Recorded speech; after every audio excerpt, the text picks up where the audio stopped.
harkafuune kam jirtu kabajamtoota daawwattoota Gullallee Miidiyaa Neetwoork odeessaalee keenya kan guyyaa irraa qabannee jirra. Qopheessee dhiyeessuun kan isin faana turan Abbuunnaa Waabeekooti. Isinis hanga xumura sagantaa kiyyaatti akka na faana turtan kabajaan isin affeera.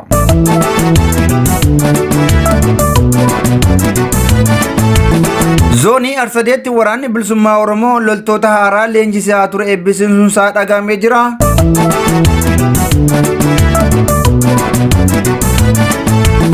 Gamtaan gareewwan abukaattoo fi mirga namoomaa Oromoo ajjechaan jaalbattee Urgeessaa irratti raawwatame akka qoratamu gaafatee jira. Wantoota odeeffannee irraa qindeessinee isin biraan geenya.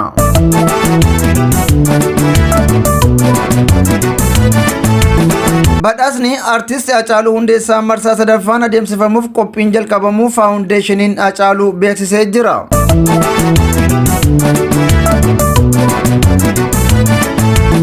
Maaturee keenya dhumaatiin lammiileen Itoophiyaa 16 bidiruu galaana diimaa keessatti dhidhimteen lubbuu isaanii dhaban. Irra deebiin akkam jirtu kabajamtoota daawwattoota Gullallee Miidiyaa Neetwoork.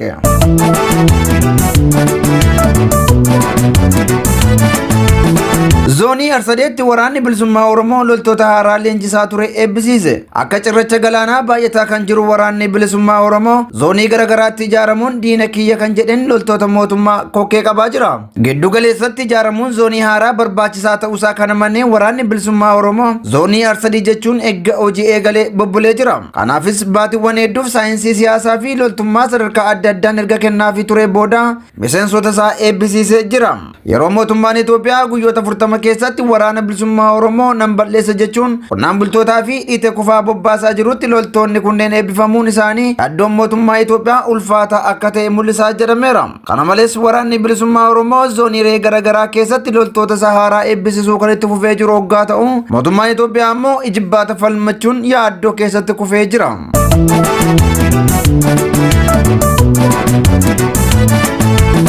Gamtaan gareewwan abukaattoo fi mirga namoomaa Oromoo ajjechaan jaalbattee Urgeessaa irratti raawwate akka qoratamu gaafate. Ajjechaan qondaala siyaasaa Oromoo jaalbattee Urgeessaa hamilee namoota mirga namoomaatiif karaa nagaatiin falmanii kan cabseeras jedheera gamtichi. Jaalbatteen nama dhimma Oromootiif waltajjiiwwan garaagaraa irratti karaa nagaatiin dubbachaa fi falmaa tureera jechuun jabina qondaala siyaasaa Oromoo kanaas yaadachiiseera. Namni kun humnoota mootummaatiin hoteelatti boqotee ture keessaa fudhatamee ajjeefamuunsaa gaddisiisaa ta'uu kan eere gamtaan abukaattotaa fi mirga namoomaa Oromoo nama kabajamaa kana haala akkasiin ajjeesanii bakkeetti gatuun badii guddaa ta'uusaas akeekkachiiseera. Ajjechaan jaalbattee Urgeessaa fi gochawwan yakka kana dhoksuuf raawwataman akka agarsiisanitti mootummaan mirga lammiilee nagaa tiksuuf fedhii gadi aanaa qabaachuusaa fi ogeeyyii falmitoota mirga namoomaa ajjeesuun sodaa fi gara jabina mul'isas jedheera. Sodaachisuu jumulaan hidhuu jumulaan waraanatti erguu fi biyya dhabamsiisuun cunqursaan hammaachuu agarsiise jechuun gamtaan kun ibsee jira. Ajjechaa jaalbattee Urgeessaa sakatta'uun haqaa fi itti gaafatamummaa mirkaneessuun barbaachisaadha jechuunis gamtaan kun ifoomseera.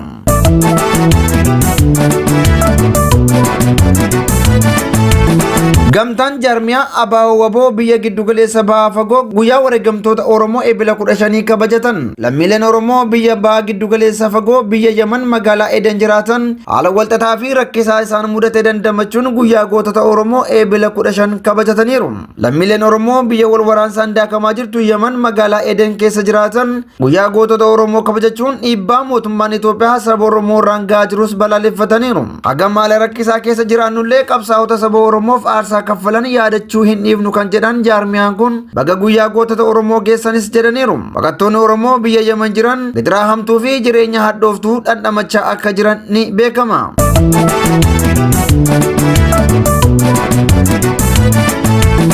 Badhaasni Hacaaluu Hundeessaa marsaa sadaffaan adeemsifamuuf qophiin jalqabamuu faawundeeshiniin Hacaaluu Hundeessaa beeksise.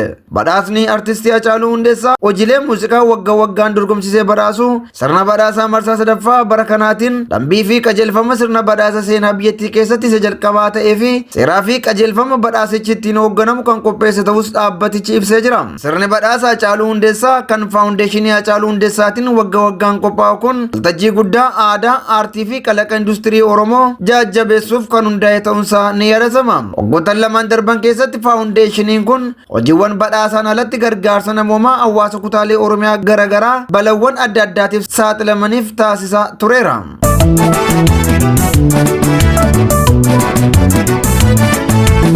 lammiileen Itoophiyaa kudha bidiruu galaana diimaa keessatti dhidhimteen lubbuu dhaban. Lammiileen Itoophiyaa galaana diimaa qaxxaamuruun Yemen irraa gara Jibuutii imalaa turan 16 galaanichaan nyaatamuun akka du'an himamaa jira. Torban lama keessatti yeroo lammaffaaf bidiruun galaana diimaa keessatti dhidhimee baqattoonni 16 akka du'an dhaabbanni dhimma godaantota IOM fi imbaasiin Itoophiyaa Jibuutii jiru himaniiru. Bidiruu wixata kaleessaa lammiilee Itoophiyaa 77 feetee Yemen irraa gara Jibuutii imalaa turte dhidhimuun daa'immanii fi dubartoota dabalatee walumaa galatti namoonni 16 du'uu isaanii imbaasiin Itoophiyaa Jibuutii jiru beeksiseera. Balaan kun iddoo Godoriyaa jedhamutti qaqqabuu ibsuun ka'umsi balaa kanaas maal akka ta'e imbaasichi ibsin jira.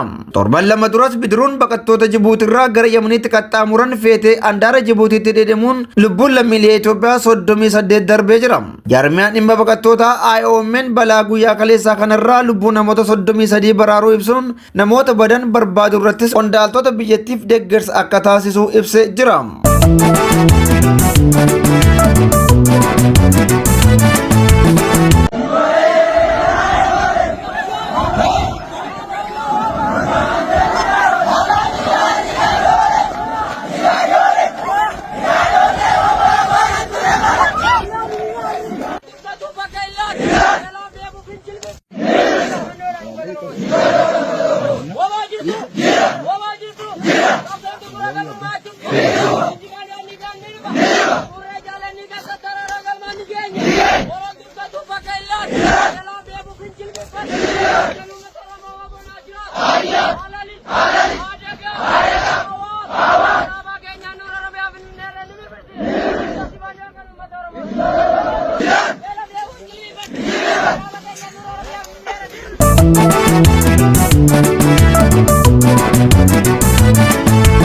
Ayyan kabajamtoota daawwattoota Gullallee Miidiyaa Neetwoorkii odeessaaleen keenya kan guyyaa irratti qabanne kanneen hangasii turanii qopheessee dhiyeessuun kan isin faana ture ana bunnaa waa beekote. Isinis qophiileen keenya yeroo hundumaa akka isin bira ga'aniif toora YouTube Gullallee Miidiyaa Neetwoorkii subscribe gochuun dagatinaa isiniin jenna. Waanta nu daawwattaniif galatooma.